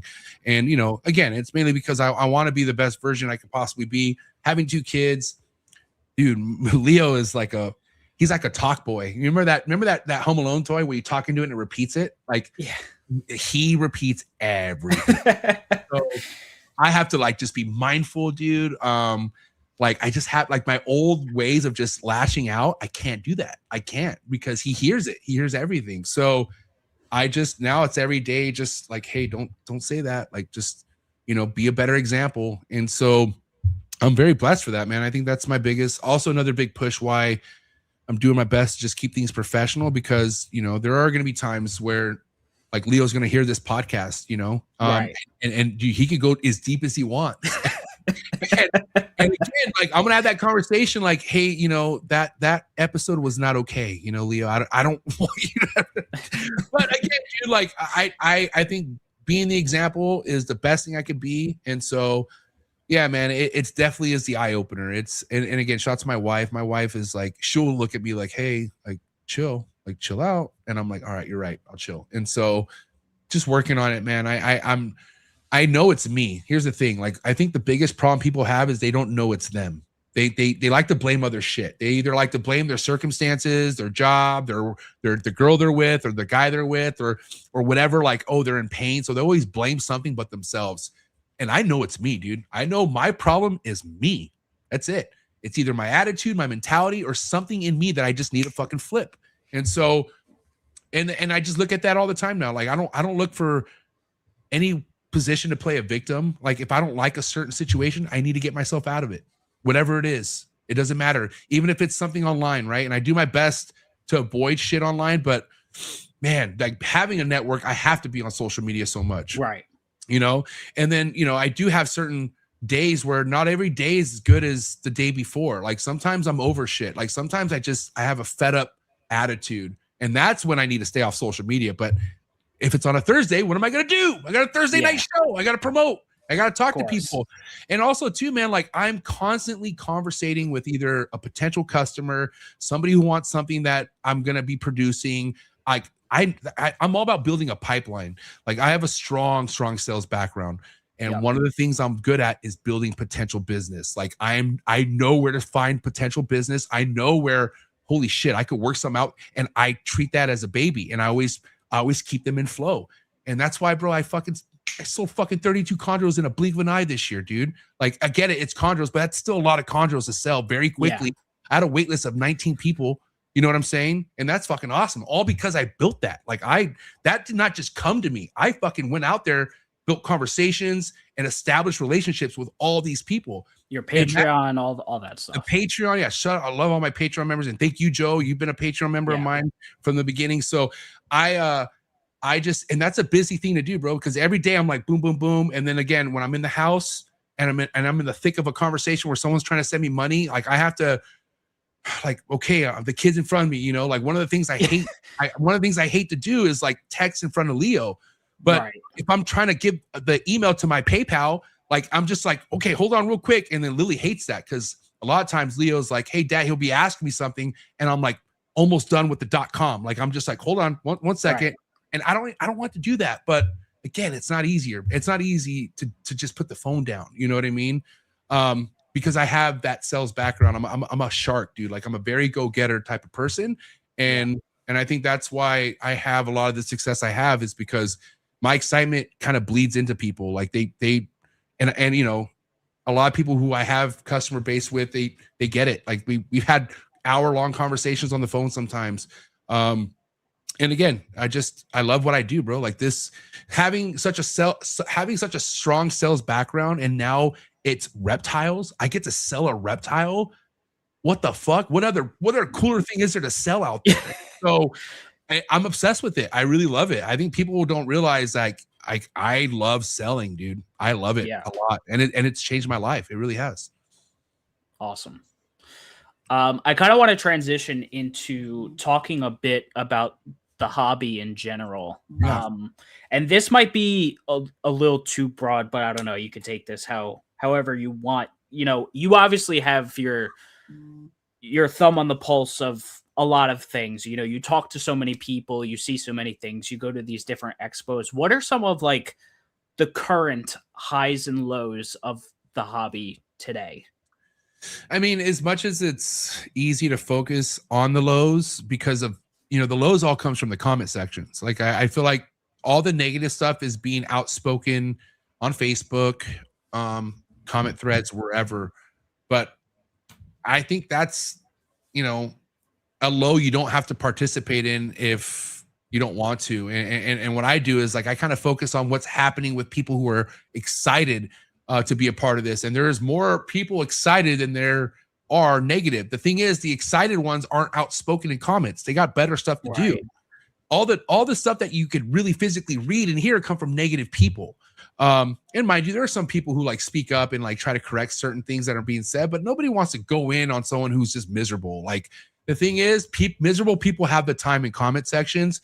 Excited, successful people in this hobby, they don't have that time. And that's just what it comes down to. And I focus on that part. Like, I mean, again, it's easy just to go down a rabbit hole of like people just going at it on a certain topic on Facebook. Like go, it's like go ballistic. There's so much stuff, but then again, like it wears on you, makes you feel negative, and like it's almost like reptile Facebook, man. People go at it in those comments. I'm just like, it's like what? Yeah, and again, all it takes is one click on the profile pic. I'm like, oh shit, no wonder. Look at this person. And like, it's not anyone serious. Like, it's never a Miguel. It's never an Emilio. It's never a fucking a Brock Wagner. It's never a Justin Kabelka. You never see these guys chit chatting in the fucking comments because guess what? They're busy. They're successful people. Successful people have other things to do. And so, yeah, dude. I mean, I feel like the lows are all on Facebook groups. Are all on certain podcasts, unfortunately. Like you just got podcasts out there that just shitting on the hobby. And it's like, okay, like that's cool. Like shit on something that you're supposed to love, or just because you're not that involved, let's make it a more miserable time for the people who want to be more involved. And so I'm not about that. Like I'm here to entertain the people who are excited to be a part of this hobby, who want to learn more about the hobby, but who want to more importantly grow. Like, dude, this is a never-ending growing game. You're always evolving. Ryan Young, dude, have you had Ryan Young on this show yet? No. Oh my God, book him. Has he kept colubrids at all? He's a big Python guy. I know. He had colubrids in the beginning. Yeah, he had colubrids at one point, but still, like he's a Python king, dude. Like that's you can make a Python corruption podcast. Like it's fucking goddamn Ryan Young. But anyways, it's just always like even he's learning. You know what I'm saying? And nobody's bred more Python species in the world than that guy has in the private sector. So I love the fact that no matter how long you've been doing this, you are gonna be learning at some point, and that's what it's about, dude. Like being in that mindset where I want to learn more. And that's why, again, to this day, I do podcasting because I like learning. I like hearing shit. There are times where I'm like, dude, I need to focus on doing an episode where I could learn something new. And that's where I came up with the idea of doing the green tree python subspecies series. That is at the new series I do on Thursdays now, every other Thursday. And my hosts are Ryan Young and Patrick Holmes. The next one is coming out this Thursday, right? Yeah, it's the southern mainland, so we're like doing Arus, Maruki, that subspecies, right? And Got just it. really understanding like, okay, why are there more yellow neonates than reds? Like why, and what's the whole deal of like their pattern? Why do they look like that? You know, the taxidermy side of things, which that's all Ryan Young. The guy's fucking just so sharp with that stuff. But people out there want to geek out over that stuff. And I'm included because I do want to be able to explain to my customers why these are a subspecies, like, you know, or Right. what the whole, because I feel like that's interesting. I really do. Again, some people don't care, but so more knowledge, the more power, right? And so, and again, I mainly don't talk much about localities because I don't know much of them. And but Yep. then now that I have this series, I can't wait to geek out over them. I'm actually becoming more of a yellow neonate fan than I've ever been before. It's crazy. I'm All right. serious too, guys. I really am. Yeah. So again, and also too, like it's almost I feel like when you're just so focused on designers and shit, like you're just almost brute, like almost like a meathead. Like it's just like, all right, dude, like I get it, you made something crazy, but you don't know where Jaipur is at, like, or you know, like, or like you can't explain to me like the, you know, the effects of BIAC or something. I don't know, just stuff like that, you know. So Right. I'm always looking for new ways to like get excited about learning about stuff. And I think that's important. You know, I don't ever want to get complacent. And I think it's hard to get yourself in a complacent area when you just want to learn more. So that's it, man. Learning's powerful in this game for sure. Absolutely. And you know, speaking of some of the people you were talking about, like you've been able to build this great network of some of like the top people in the reptile hobby. Like objectively, like they are the best of the best Yeah. at what they do. Yeah. And I've started to grow into that on like the colubrid side of things, especially. Like, how do you recommend for you know, someone who's newer coming in to like get in touch with those people, and maybe it's not on like the super friendly level that you or I may have with some of these other breeders, but like how does a new person kind of like get their foot in the door, I guess, with those kinds of people? Meet up with them. It's the only way. The only way it's going to work is if you go face to face with them and you do it again and you do it again and you do it again. And that's what I did. I mean, you and I we met twice, Joe, or once? We met once in person. Right. And I feel like that kind of what made us tighter for sure. When we finally met, dude, it was like, holy shit, Joey D, you know, like I will never forget that. I was so stoked you came to my Airbnb. We all did a podcast. Like it felt, and it felt like we've already hung out. Like it felt like we've known each other and because we have, but just without meeting up, dude, it's really hard to take things to the next level with trust. Like, you know, to call somebody family, which I legit look at you as family. I look at Emilio's family, Krista. Like those are like, dude, because we met, we have that connection. That's when you know it's a serious thing. But then again, you got to want it that bad. I wanted it that bad. This is my life. Like this is what I do for a living. So building relationships with the best people in this hobby has always been important to me, dude. And the fact that I knew they would give me the time of day, like these people don't treat me like they're some fucking celebrity. They don't act like they're too good for me. And they do that with everybody. They don't just do that with me. They give everybody the time of day, but you got to make an effort. And you won't always click with everybody. The thing is, I click with all these people. I legit click with all these people because they like how authentic I am. And I'm a lot different than all these other guys, but still, I'm an open book. People could read me pretty easily, you know, like you're either going to like me or you're not going to like me pretty quickly. That's just how I am, you know, but making an effort, you know, also like one of the important things was like, never forget having Jessica Belka on as a guest. Right. But I knew how important it was for me to do an in-person podcast with him someday. And that's when I was like, I need to start traveling. And I think that's kind of what really got me blowing up, I think, is when I was going, like, not even just randomly, I would go on a weekend to go fly to someone's place and just do an episode with them in person. And next thing you know, like it was every month I was traveling. I think I did that for a good 2 years. Once a month, I would travel to someone's place and do a podcast with them. And mind you, like, dude, I'm going to their house. Like I did that with Marshall, dude. And me and Marshall, Marshall's my dog, bro. Hey, Marshall, I love you, bro. Marshall's one of the best people I've ever met in this hobby. I legit look at him as one of my best friends, dude. He's such a cool dude. Like he is so cool. Like I'll never forget flying to Marshall's place. He let me stay at his house. I had Matthew Summers with me at the time. And so like, and I always like, and that was Forrest's favorite person. Marshall was Forrest's favorite, like, chondro breeder. He'd always talk Marshall up. So when I knew Marshall was like cool with me, I was like, oh my God, like the guy Forrest looked up to the most is my boy. And so, and again, like I kept that relationship strong with Marshall, brought him on my show a lot. And then obviously him and Bill, and then shout out to Bill Stiegel, another person I would have never ever met someone like Bill if it wasn't for the reptile game. And Bill is a one of a kind guy, dude. Like, yeah, some of these guys are, bro. Like, oh my God, they're amazing. Like, I can't wait to see Bill again. I can't wait to see Marshall, Gary, Ryan Young. Like, these people, Emilio, even you again, bro. Like, that's what gets me excited, is the fact I get to see all you guys at one point again. And it makes me, like, it reminds me like how beautiful of a hobby this is, to be so close to so many like-minded people that inspire you to do better, know? Yeah.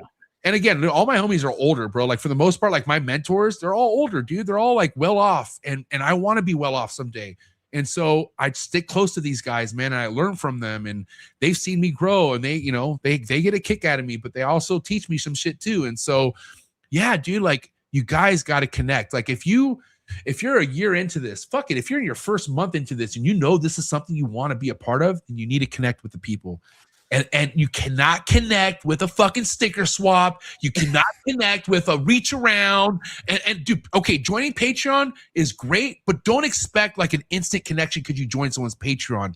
All right, like you got to show a little bit of loyalty, dude. You got to show them that you're really down for this shit, and that all happens with time. It really does. But if you hear there's a Colubrid Fest going down, if you hear there's a Trap Fest down, you're part of the Patreon, you better fucking pull up. If you really want to tap in, pull up. And when you pull up, it's going to change your fucking life, dude. I'll never forget my first NARBC at a Tinley. Are you kidding me? Like, I'll never forget my first Tinley. I'll never forget my first NARBC or Arlington. I won't even forget my first Pomona. Are you kidding me? When I met Miguel Garcia and it changed my life. Yeah, dude, you got to link up, guys. Like, yeah, that's when because I'm telling you, these people will change your life. I promise you. It's crazy, dude. The way the stars align, you do right by the animals, and you surround yourself with the best people possible. Watch where your life goes. I'm telling you, sky's the limit. 100%. Yeah, and obviously, like, this podcast opened up a lot of things towards connections, but like an event like Colubrid Fest, a year and a half ago now, like, that something like that like really opens up the doors. You get to see all these legends in person, and it's like, get to talk to them, and like, they'll talk to you like you're a normal person. Like, I always say, like, we're not celebrities, like, like these people, most of these people in the hobby, especially ones that like put themselves out there, are very approachable, very nice people, and like, just go out there and talk to people. Yeah, but also, like, gotta have that respect, man. Like, yeah, I feel like I've always like shown my respect for these people. Absolutely. I let them know like how much I love their work. I would let them know, like, dude, you inspire me. I've told Bill, Marshall, Gary, Brian Barczyk, Mark Bailey, Emilio, I've told them, all these guys to their face, you fucking inspire me, man. Thank you so much. And you know what? They say it back. And then next you're just on this tip of like, whatever I'm doing is working, because the people I look up to fuck with me. You know what I'm saying? Yeah. And again, surround yourself around the best people. There's so many good, high quality people out there that aren't complaining. They're not negative. They're just successful. And again, you get what you put out, dude. If you are choosing to be a part of the negative side of things, well, that's your outcome. All right. Enjoy it, because that's where you're at. All right. That's where you want to be at. You don't need to be there. I get it. We all start from the bottom, but we all don't just kick it there. No, we fucking move up. And that's what this game's about. Moving up. The thing is, people don't like getting past. That's not, what are you going to be? Don't be mad at someone else's success. You'll get there. I think waves come and go for so many people, but then the ones that don't understand what the wave feels like are the ones that tap out before they get the wave. Like, you're going to get your wave. Like what you're talking about. You say you're waiting for your push. Like, what if you just stopped? What if you just stopped before the push? You never know. Oh, yeah. So it's like, again, dude, it's just, timing and doing it for the right reason. Loving it for what it is, But again, like, if you really want to connect to the hobby, dude, you gotta, whoever you look up to in this hobby, you gotta find a way to link with them, Like you said, dude, they're nobody special other than that they make you feel special, and that is special. Like, dude, I remember I've told this story before. Like I used to love WWF, like WWE, like I grew up idolizing Hulk Hogan, Warrior, like those were my idols. And again, I could never meet these guys. Like I just always looked up to them. And when I met Forrest, like Forrest was like a fucking WWE star to me. Like I liked him that much. And same with Barchek, same with Miguel. Like I would look up to these people like they were fucking goddamn WWE athletes. And again, they were just normal guys once I came to find out, but that's how much they inspired me. And so meeting somebody that you look up to like that really changes your life. It really does. And so, and again, I have so much to Forrest to thank, because Forrest taught me about so many. Like he taught me about the Mark Baileys. He taught me about the Barcheks. He taught me about Marshall. He taught me about Bill. And that's where I grew my love for these people, through Forrest. And again, dude, like I really wanted this. Like I don't know how else to explain it other than I'm really passionate about this. Like this was the world I've been missing my entire life. And I never knew it existed until my 30s. And that's it, man. That's kind of where my energy is always at. I'm just so excited to be a part of this. I'm so excited for the future and meeting people still. There's still so many people I haven't even met yet. Like I got plans to travel the world. You know, I'm going to be going globally places. You know what I'm saying? So yeah, man, it's just connecting, dude. Like, and that's my next big thing, right? Like we're talking about connecting. I got people who've been wanting to meet me that live in South Africa. They live in fucking Europe. And so now I'm going to make it a point to go see these people, you know, and let's see where that takes things. You never know. That's awesome. I'll be looking forward to that for sure. You know, something you just brought up, like how you got into the hobby, like really like big time, like in your 30s. Why do you think like probably the average age of people getting into the hobby is, from my point of view at least, is in that like established adult stage rather than people more towards me and Steven's age? I feel like that, like, and I've had this conversation with some younger guys I brought on the show. I feel like there's something like missing. Like I'm just not seeing a lot of other people my age doing things on a high level. Why do you think that is? Well, because they probably live at home. They're probably in college, or they're probably just now starting getting on their feet. And you know, this hobby costs money, dude, you know? And and then also too, like living circumstances. How many people have roommates, right? How many people have roommates that are like, you're not going to get a snake, like fuck that. Or you have a HOA or something holding you back. And I feel like the younger generation, if you're not a Stephen Cush and you haven't been doing this since you were 13, like you probably are facing a lot of like setbacks that are keeping you from wanting to keep reptiles. But also, dude, I just don't think a lot of people care to breed in the younger generation right now. I think the younger generation just wants to keep shit at the coolest level they can keep it at. I feel like the people decking out bioactives and stuff, that's like the popular thing right now. And I think that's good. I feel like people should go far and beyond for the animal, because there's so much breeding happening right now. And again, breeding means you have to sell. Not everyone's meant to sell. Not everyone is meant to run a business, dude. Keeping reptiles and running a business, two separate things. They're completely separate. You got people who are good at the reptile side, and they are, you know, they're probably better off not interacting with anybody and just having a good time. But then you have people who aren't, you know, capable of understanding the business side of things, or understanding like how to sell or deal with customer service. You know what I'm saying? So and that's something that comes with time too. You know, I feel like I was finally at a place where I had the right girl, and I knew that like whatever that was making my life shit, reptiles was the opposite, and it was pulling me away. Like it was keeping me out of trouble basically. And so Lily, I was going to lose Lily if I didn't get out of trouble. So I was like, all right, like I'm just going to do the reptiles. And she supported the reptiles too. Like she was a big push for me to grow the reptile scene. And so I just knew, I was like, all right, I'm at the right place right now. I'm good. And again, dude, I'm in my 30s, where if it wasn't for reptiles, I don't know where I would be, dude. I'd be fucking off for sure. I wouldn't be with Lily. I can tell you that much. I would have lost her. I'm old MJ the way I always was at some point. I would have lost her for sure.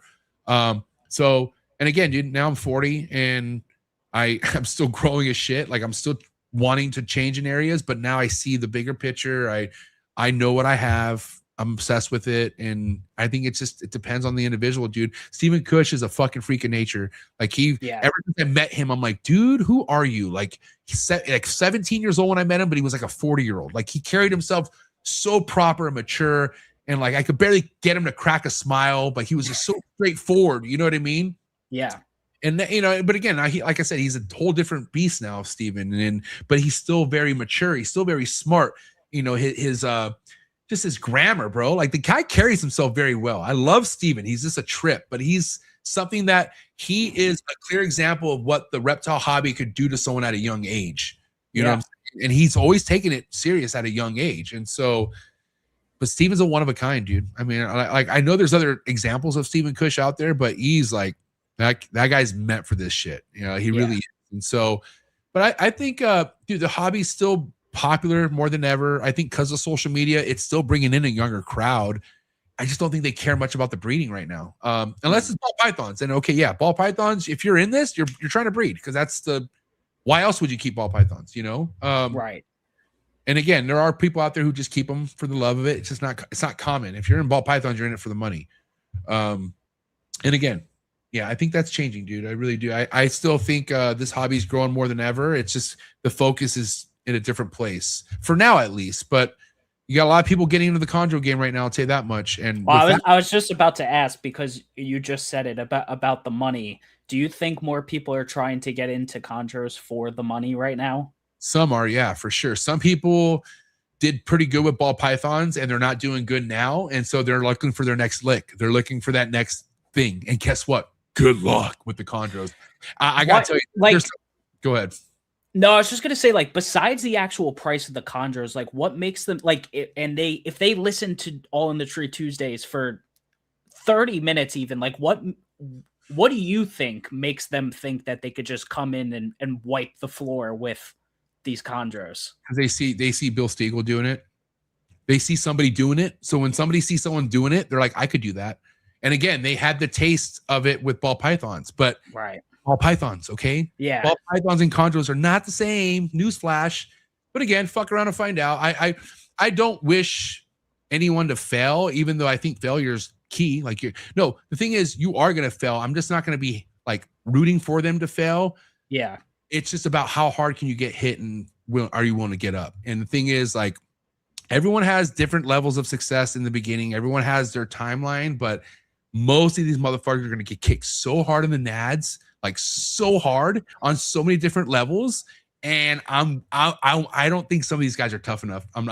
There's some I believe in, but there's also ones I just can't wait to see crying on the way out. Like it's going to be like, and so yeah, because these are also people I've talked to personally, and I could see their cockiness, their fucking like their hard-headed type mentality already. I'm like, oh, that's what you're gonna do? Okay, sure.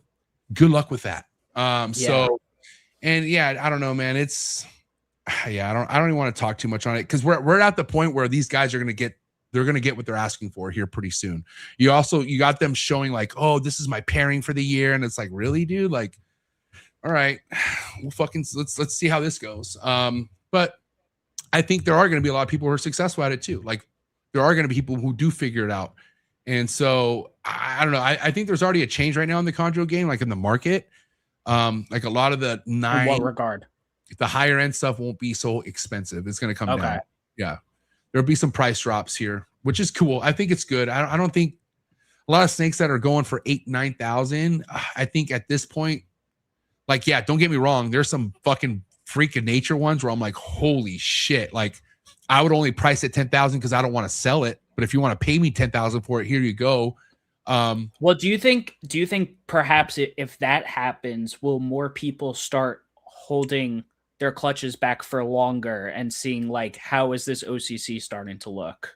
Well, that's the right thing to do, period. Like if you want to know how to do it right, you produce sick ass shit, but you also see what direction it's going into. Because you got some people who are just like they burn and churn, like they don't care. Like if you get a good one and I miss out, I'll make another one, right? Right. When you're starting off, like how are you gonna ever build a foundation? Like how are you really gonna stack breeders that are only gonna fucking produce fire for you? Because there are people out there who did that the right way, and that's why all their clutches are just fucking top tier. You know what I mean? Like literally just all the cream of the crop. But that's because they did it right. And that takes time, dude. That takes a long time.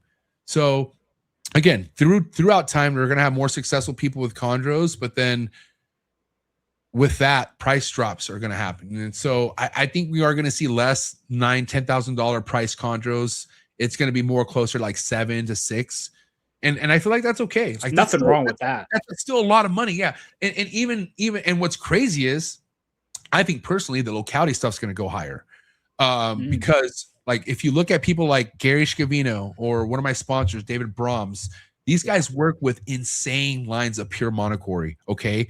And their monocory babies go for 4,500, right?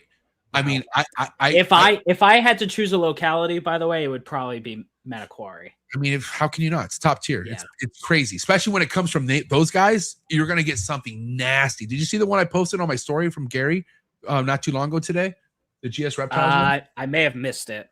That one's nuts. Okay, so anyways, like that's a pure locality where if an import monocory comes into the United States, you're going to probably pay $800 for that snake. But look what happens when you line breed it and you make the best version of it that you can't get imported. Now we're talking a whole nother ball game. And I think I'm about to do that with the BX. I really think like BX have not been dived into the way they should be dived into. And I think in the next 5 years, I should be producing, like I'll be known for producing some of the nicest high yellow BX. Like people are buying my shit because they know it's going to be high yellow because I'll be able to prove it. I'll have enough to show everyone like this is what this pairing is going to give me. And it takes a couple generations, right? But fish is pure BX. Yeah, fish is a pure BX. Yeah. So I mean that's a great foundation for that. Yeah, and again, dude, like even my pure BX stuff now, like I did drop the price a little bit because that clutch, I remember that Numford one that you showed. Yeah, I charged $2,000 a baby for those because that I didn't want to sell any of those. And if somebody wanted the darkish red, oh, you're going to pay for it. You're not going to pay a $1,500. I'm going to charge you a markup because I don't want to sell that snake. So I was like kind of getting, I was getting shade because MJ's selling $2,000 BX. I'm like, well, yeah, motherfucker, look at my BX, like first and foremost. And so, and again, if you don't like it, don't buy it. But motherfuckers wanted to buy it. They were okay with it. This year, even though I still think they're going to turn nice, they didn't turn out like those. So I didn't charge $2,000 for them. I charged $1,500. But even $1,500, bro. And they went like this. My BX sold faster than any other chondros, right? So that's why I'm never really worried about the market. If you're making the right shit out there, motherfuckers are right there to buy it and eat it all up. That's true in all areas, man. Some areas. Some of the guests I've had on my show, who are just producing top-notch colubrids in their respective areas, like they have no issues selling whatsoever. Yep, exactly. And again, they're probably just enjoying it. They're only because they probably don't stress to sell it either. I'm not gonna lie, I had a lot of production, but also like I had a list of 19 people, so I was like, God damn, I have 19 for sure sales. Fuck it, like I'm pretty much already good. But then other sales came after all that, and so I just had that mentality where the sales wasn't overtaking my mentality. Like I wasn't like, I need to sell something. Oh my god, I gotta pay this. No, dude. Like, and that's luckily I'm blessed where the chondro isn't I don't rely on that at all, period. And I never did. I never relied on chondro money. That's why I was able to get my ass kicked for so many times because it was never a part of like my financial plan ever. And yeah, so I feel like when you're not putting that energy out there, it comes. Like you don't have to stress about it. And that's where people are hurting the most are the ones who have to sell because they're in a circumstantial situation where they need money. And sometimes they need to go to their collection to sell. And when you're that desperate, it just doesn't happen that way sometimes. And that could be a shitty feeling too. Like when you're expecting to sell something, and you can't sell it, and it could really fuck with your mood, but you just got to not care. But you also have to do something about it too. Marketing and all that matters. But again, dude, it's better just to put yourself in a position where it's not about the money. And if it makes you money, fuck yeah, cool. But if it doesn't, who cares? Like you got cool shit. That's what matters. And you can't do that with ball pythons. You can't because you have to have so many and they got to pay for themselves to be there. And because, otherwise it's not going to make sense after so long feeding that many ball pythons that aren't bringing in money. What's the point? So, Yeah. and again, I have ball pythons still. They still bring me in money, and that's where that's why my whole topic with money and ball pythons, I'm only speaking what it does for me. But I also still like making really cool ball pythons. Like, it's about making a really cool ball python that I could sell still, but yeah, I don't know, man. It's a tricky thing, Right. You know, let's say, what's your kind of piece of advice for someone who's getting into the hobby these days, looking to build really a high-end reptile breeding collection? And I'm not talking any particular species, but like what is your main piece of advice for said person? Make sure it's something you're willing to keep. Or make sure it's something you're able to keep. Like I said, man, chondros aren't for everybody. Like, some people don't get it. Ball pythons aren't for everybody. Some people don't get it. Reptiles might not be for everybody. So just make sure it's for you. Like, make sure before, okay, cool, you got expensive tastes. Well, maybe buy an expensive animal. Don't go buy 10 and 12 of them or something. Like, buy one, see what it does to you. And if it works out, you're enjoying it, it's shitting, it's shedding, it's being normal, all right, move up from there. But just find out, just make sure you're about it first. And the only way you're about it is if you keep it. Like, you got to make sure it's with you. And that's it. And grow into it, man. It's all about growing and not just fucking balling out. Because I get it. Everyone could deep into their pockets if they got it.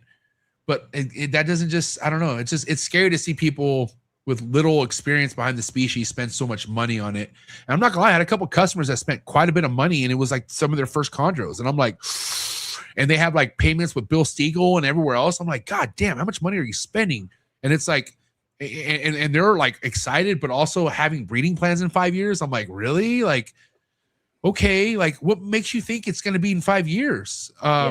But again, like, to each their own, dude. Go ahead. Like, I mean, man, even people who do that with ball python, let alone chondros, like people who do that with ball pythons, like, you come in and drop like 30K in your first few months. It's just like, dude, slow down.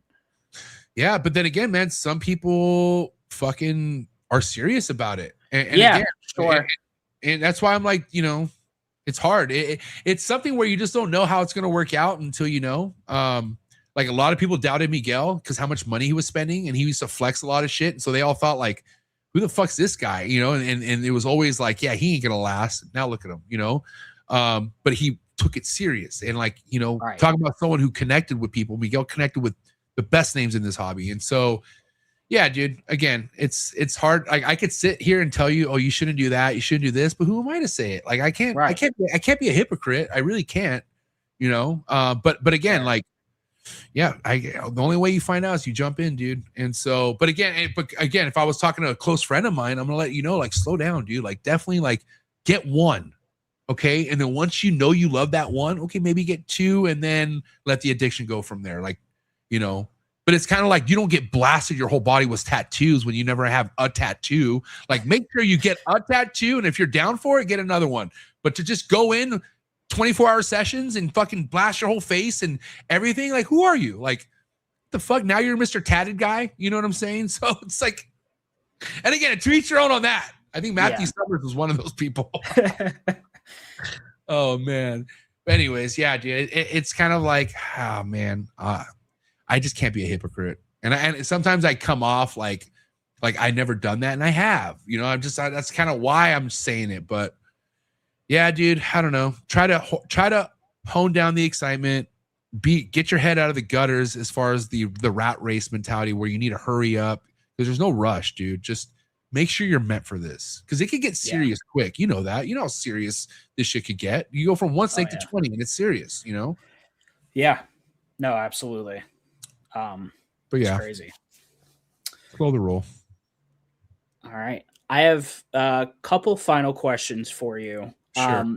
First one being, I'm going to tie this back to colubrids because I have to. From the outside looking in, from your perspective, what's something that you like seeing on the colubrid side of the hobby? I like the interaction within the community. Like, I like hearing about Colubrid Fest. I like hearing more people speaking about colubrids. You know, I think it's growing. I really do, but it's because people are pushing it. And I think that just needs to be something people should focus on. If you like colubrids, find a way to either get on a podcast or connect to push it out more, because it's only going to spread. So I, from what I can see, I like the excitement people are inputting into colubrids right now. And I hope that continues. I don't want that to go. I don't want that to go stagnant, because I feel like this needs to be talked about more. People need to understand, like, you know, the departments within the reptile world. Colubrid's an amazing department. It's underworked. Not enough of them are being worked with right now. And also has amazing people part of it. Like, you know, there's so many different communities within the reptile world. Everybody I've met in the colubrid world are fucking good people, man. And they're all smart, very, very sharp individuals, dude. Like, I almost feel like I'm kind of a little deep for the colubrid world. Like, all right, there's a lot, man. I mean, look, straight up, there's just a lot of information because of how many species there are out there. Colubrids are the biggest group of snakes out there. So, like, if you are a true enthusiast, there's a lot to learn and know. And honestly, that's a real big downfall of ball python people, is just like the not knowing about what else is out there in the reptile world. I'm just like you never seen or heard about this. Like, just expand your knowledge. Like, even me, like, I don't keep chondros. I listen to your chondro episodes because I'm trying to learn. I listen to other people's things of other species I don't keep. I listen to Steven about scrub pythons, you know? So, like, you know, I always try to learn, and there are things I know that I don't need to know. Maybe I'll never need to know it, but I know it because I really like reptiles. Yeah. And that's what it's all about, man. You know, it's like ball python community is a tough one, man. Like, there's some nice people in it, but you almost got to work really hard to find out who those nice people are. And you got to go through a lot of bad apples to fucking find that right ball python group. They're out there, trust me. But God damn it, there's a lot of cocky individuals in the ball python game. A lot of people who try to paint a picture that they're not. It's okay, no disrespect, but ball python community is probably one of the most phony communities we have in the reptile hobby. But they're not all phony. I'm going to tell you right now. But agreed. Some of the most fakest fucking people are in the ball python game, hands fucking down. So you gotta tread carefully. And you have to dig through a lot of fucking bad apples, dude. And you got to be good at reading red flags. You got to know when someone's pulling your chain and when they're not. And you'll see within, like, the ball python game, there's groups of people that are just all fucking just not good for you. Okay. So, but on that side, there's also amazing people in the ball python communities as well. You just, like I said, you got to work a little harder. The ones like colubrids community, chondro community. I mean, even chondros could get a little dicey. You know, I'm not going to lie. I feel like every community can, but colubrids are such a niche where you're gonna see nothing but great people for the most part. Yeah, listen, and there's still bad apples in every community, like you kind of said. But yes. When you link up if you go to Colubrid Fest, you're not gonna, you know, those people aren't gonna really be in your face. You're gonna be talking to the ones who are most excited to be there and stuff like that. But again, dude, it's I don't know. I feel like the people are everything in this hobby. And I'm, again, I don't want any disrespect towards the ball python community. The more people that are involved, the more piece of shit you're going to deal with. And there's a lot of ball python people. That's all. There's a shit ton of ball python people. So that's why I say you got to be careful, because there's a lot of fucking, you know, cow pie, or what is it? The fucking shit manure people out. You know what I'm saying, right?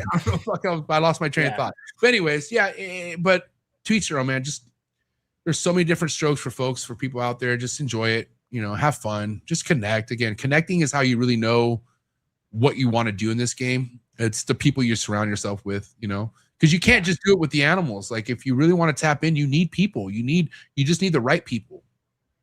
Absolutely. All right, man. Last and final here.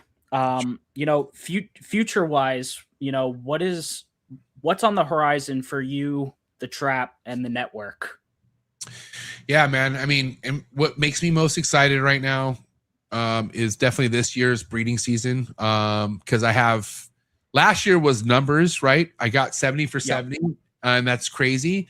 I would like to outdo that, but right now what's important to me is quality. Like, I want to make the sickest shit I could possibly make. And that means putting the sickest males to the right females And like, okay, if that doesn't work out, I don't want to put a backup male, or like okay, like if I have a certain designer I really want and that doesn't work, I'm not going to go put a locality to that so they can just make whatever. Like I'm not making whatever. And I didn't really do that last year. I'll be honest. Everything just went for me last year. Like everything just happened to go. But this year I'm so focused on making the nicest stuff I could possibly make. And that goes with the locality stuff too, like BX, right? So I have, in my eyes, the nicest BX pairing I could do this year paired up. And then I have the most potent males to other females going this year. And that's where I'm at, man. I want to see how crazy stuff I can make this year with the Chondros.